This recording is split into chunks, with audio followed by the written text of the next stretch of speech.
घंटानादं करोम्यहम्।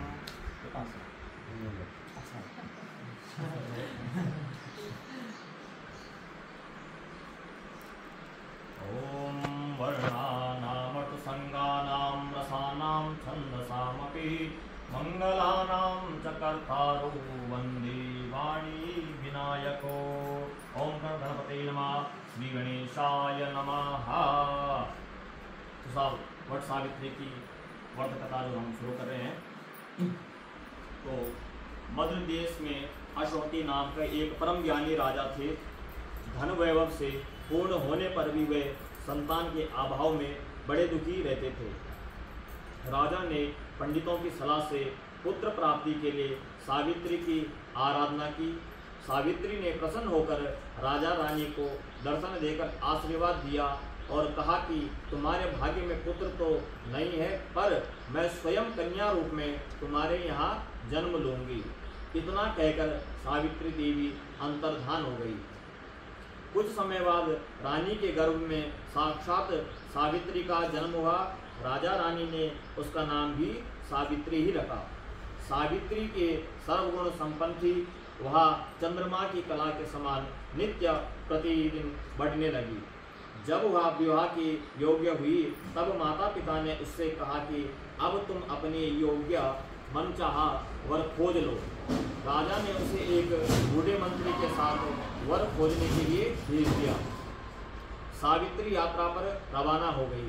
इधर एक दिन अचानक नारद जी मद्रराज अश्वपति से भेंट करने के लिए आए।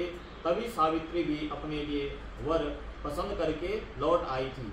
उसने आदर पूर्वक नारद जी को प्रणाम किया। नारद जी ने उसे विवाह योग्य देखकर राजा अश्वपति से पूछा कि आपने इसके योग्य वर खोजा है या नहीं। राजा ने बताया कि मैंने सावित्री को वर खोजने के लिए भेजा था, वह अभी लौटकर आई है और अब वही बताएगी कि उसने अपने प्रतिरूप में किसे पसंद किया है। राजा की बात सुनकर नारद जी ने सावित्री से पूछा कि तुमने किस वर के साथ विवाह करने का निश्चय किया है। सावित्री ने परम विनम्र हो हाथ जोड़कर निवेदन किया कि महाराज, राजा द्युमत्सेन का राज्य रुक्मी ने छीन लिया है और वे अंधे होकर रानी के साथ वन में रहते हैं। उनके एकमात्र पुत्र सत्यवान को ही मैंने अपना पति बनाने का निश्चय किया है। सावित्री के ऐसा कहने पर नारद जी ने राजा अश्वपति से कहा कि आपकी कन्या ने वर खोजने में निसंदेह भारी परिश्रम किया है। सत्यवान, गुणवान और धर्मात्मा है। वह रूपवान और समस्त शास्त्रों का ज्ञाता है। वह अपने माता पिता के समान सदा सत्य बोलने वाला है। इसी कारण उसका नाम सत्यवान हुआ। जिस प्रकार समुद्र रत्नों की राशि है, उसी भांति सत्यवान सभी सद्गुणों का भंडार है। वह सब प्रकार से सावित्री के योग्य है। वह सब बातों में सावित्री के साथ क्षमता रखता है। इतना कुछ होते हुए भी उसमें एक भारी दोष है, जिसके सामने ये सभी गुण फीके से पड़ जाते हैं। वह अल्प आयु है, अल्प आयु है और 1 वर्ष की समाप्ति पर उसकी मृत्यु हो जाएगी। नारद जी के मुख से यह वचन सुनकर राजा अश्वपति का चेहरा उदास हो गया और उनके मधुर स्वप्न नष्ट हो गए। नारद के वचन कभी मिथ्या नहीं हो सकते, ऐसा विचार कर उन्होंने सावित्री को समझाया कि ऐसे क्षीणायु व्यक्ति के साथ विवाह करना कल्याणकारक नहीं है, इसीलिए कोई अन्य वर पसंद कर लो।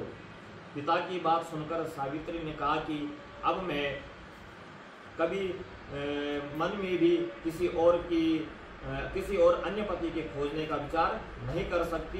कोई भी संकल्प पहले मन में आता है, फिर वाणी में कहा जाता है, कहने के पश्चात उसे करना ही होता है, चाहे वह शुभ हो या अशुभ। मैंने जिसे एक बार अपने मन में पति स्वीकार कर लिया है, वही मेरा पति होगा। अब मैं किसी दूसरे का वर्ण किस प्रकार कर सकती हूँ। राजा एक ही बार आज्ञा देता है, पंडित एक ही बार प्रतिज्ञा करते हैं और कन्यादान भी एक ही बार होता है। जैसा भी है अब सत्यवान मेरा पति है, मुझे उसकी दीर्घायु या अल्प आयु होने से कोई हर्ष विषाद नहीं है। अब मैं पुरुष की तो बात ही क्या, देवराज इंद्र को भी स्वीकार नहीं करूंगी। कोई शक्ति मुझे मेरे इस निश्चय से नहीं डिगा सकती। मैं पुनः दृढ़ता पूर्वक कहती हूँ कि सत्यवान ही मेरा पति होगा। सावित्री का ऐसा दृढ़ संकल्प सुनकर नारद जी ने राजा अश्वपति को सम्मति दी कि तुम्हें सावित्री का विवाह सत्यवान के साथ ही कर देना चाहिए, यही उचित प्रतीत होता है। इस प्रकार राजा को समझा बुझाकर नारद जी अपने स्थान को चले गए। राजा अश्वपति ने भगवान का मंगल में विधान में विश्वास करके विवाह की समस्त सामग्री इकट्ठी की और कन्या तथा बूढ़े मंत्री को साथ लेकर युमतसेन की तपोभूमि में पहुंच गए।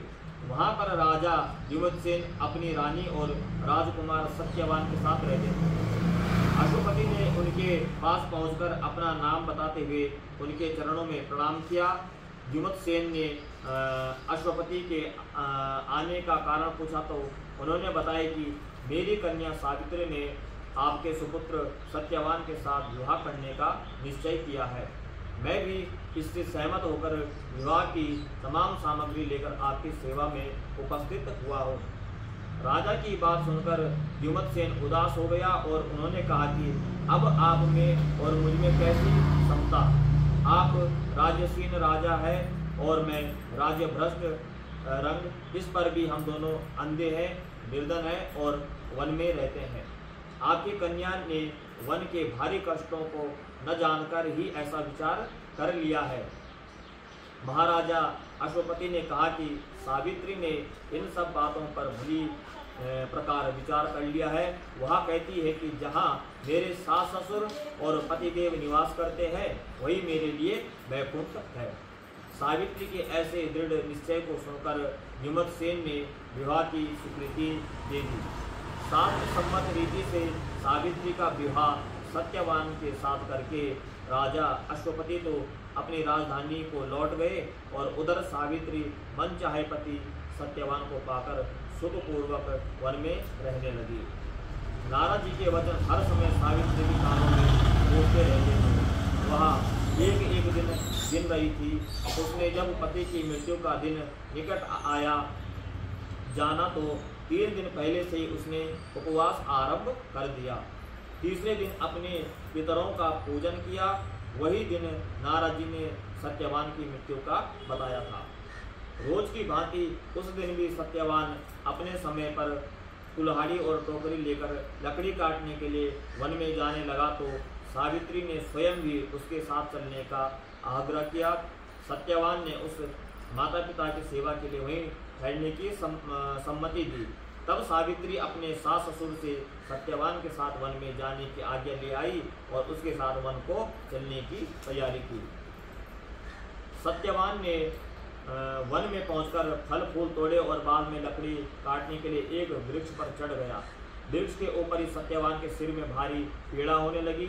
वह वृक्ष से नीचे उतर आया और सावित्री की गंगा पर अपना सिर रखकर लेट गया। कुछ देर बाद सावित्री ने अनेक दूतों के साथ यमराज को हाथ में पास लिए हुए देखा। पहले तो यमराज ने सावित्री को देवी विधान कहकर सुनाया और फिर वे सत्यवान के अंगुष्ठ मात्र जीव को लेकर दक्षिण दिशा की ओर चले गए। सावित्री भी यमराज के पीछे पीछे चलने लगी। जब बहुत दूर तक भी उसने यमराज का पीछा ना छोड़ा तो उन्होंने उससे कहा कि हे पतिव्रते, जिस सीमा तक एक मनुष्य दूसरे मनुष्य का साथ दे सकता है वहाँ तक तुमने पति का साथ दिया, अब तुम घर लौट जाओ। सावित्री ने कहा, धर्मराज, जहाँ मेरे पति जा रहा है वहीं मुझे भी जाना चाहिए, यही सनातन धर्म है। पतिव्रत के प्रभाव और आपकी कृपा से कोई भी मेरी गति नहीं रोक सकता। सावित्री के ऐसे धर्मपूर्ण वचन सुनकर यमराज ने प्रसन्न होकर उसे एक वर मांगने के लिए कहा। सावित्री बोली कि मेरे सास ससुर वन में रहते हैं और अंधे हैं, मैं आपसे यही मांगती हूँ कि उन्हें दिखाई देने लगे। यमराज ने ऐसा ही हो कहकर उसे पुनः लौट जाने की सलाह दी। यमराज की बात सुनकर सावित्री ने कहा, भगवान, जहाँ मेरे पति देव जाते हो वहाँ उनके पीछे पीछे चलने में मुझे भी कष्ट या परिश्रम नहीं है। पति परायणा होना मेरे कर्तव्य है। आप पर सज्जन है, सदस्यों का समागम भी तो मुझे कम फल नहीं। सावित्री के ऐसे धर्मयुक्त और श्रद्धापूर्ण वचन सुनकर यमराज ने फिर कहा, सावित्री मैं तुम्हारे वचनों से बहुत प्रसन्न हूँ, तुम मुझसे एक वरदान और मांग सकती हो। सावित्री ने कहा, राजा युमत्सेन का राज्य छिन गया है, उसे वे पुनः प्राप्त करें और धर्म में उनकी सदैव प्रीति रहे, यही वरदान मुझे दीजिए। यमराज ने वरदान देकर पुनः उसको लौट जाने को कहा, किंतु वह न मानी और बराबर पीछा करती रही। उसकी ऐसी दृढ़ पति भक्ति देख यमराज ने प्रसन्न होकर उसे तीसरा वरदान देने की इच्छा प्रकट की। तब सावित्री ने अपने पितृकुल की भलाई को दृष्टि में रखकर 100 भाई होने का वरदान मांगा। यमराज ने सहर्ष यह वरदान भी दिया। सावित्री से पुनः आगे न बढ़कर लौट जाने का आग्रह किया, किंतु सावित्री अपने प्रण पर अडिग रही। सावित्री की ऐसी निष्ठा और दृढ़ संकल्प देखकर यमराज का हृदय पसीज गया। वह बड़ी कोमल वाणी में बोले, हे सुवर्ते, तुम ज्यों ज्यों उत्तम धर्मयुक्त और गंभीर युक्तिपूर्ण वचन कहती हो, क्यों त्यों मेरी प्रीति तुम पर बढ़ती जाती है। अतः तुम सत्यवान के जीवन को छोड़कर एक और वरदान मुझसे ले लो और अपने घर लौट जाओ। पहले तीनों वरदान पाकर सावित्री ने अपने ससुर कुल और पितृकुल दोनों का कल्याण कर दिया। अब केवल अपनी ही भलाई का प्रसन्न सम्मुख था। पति पारायणा नारी को अपने पति की आयु वृद्धि के अतिरिक्त और क्या फल कामना हो सकती है। यही सोचकर सावित्री ने सत्यवान से 100 पुत्र होने का वरदान मांगा। सावित्री के ऐसे युक्तिपूर्ण वचन सुनकर यमराज बहुत संतुष्ट हुए और उन्होंने उसे वरदान देते हुए सत्यवान को पास से मुक्त कर दिया और कहा कि सत्यवान से तुम्हें निश्चय ही 100 पुत्र होंगे। सावित्री को मनोवांछित वरदान देकर यमराज वही अंतर ध्यान हो गए और वहां लौटकर वट वृक्ष के नीचे आई। वट वृक्ष के नीचे सत्यवान का मृत शरीर पड़ा हुआ था। उसमें जीवन का संचार हो गया और वह उठकर बैठ गया। सावित्री ने सत्यवान से सारा वृतांत कह सुनाया और फिर वे दोनों खुशी खुशी आश्रम की ओर चले। सत्यवान के माता पिता को दृष्टि प्राप्त हो गई थी और वे अपने आज्ञाकारी पुत्र और सेवा परायणा पुत्र वधू को न देखकर अत्यंत दुखी हो रहे थे। तभी सावित्री और सत्यवान वहां पर पहुंच गए। सारे देश में सावित्री के अनुपम पतिव्रत का समाचार फैल गया। प्रजाजनों ने महाराज युमत्सेन को ले जाकर आदर पूर्वक राजा सिंहासन पर बैठाया। सावित्री के पिता अश्वपति को भी 100 पुत्र प्राप्त हुए और सावित्री सत्यवान ने भी 100 पुत्र प्राप्त करके दीर्घ आयु तक राज्य भोगा और अंत में वैकुंठ सिधारे। तो अंत में इन्होंने कहा कि प्रत्येक सौभाग्यवती स्त्री के लिए व्रत करना आवश्यक होता है और करना चाहिए। तो यहाँ पे एक प्रसंग आया कि भाई उन्होंने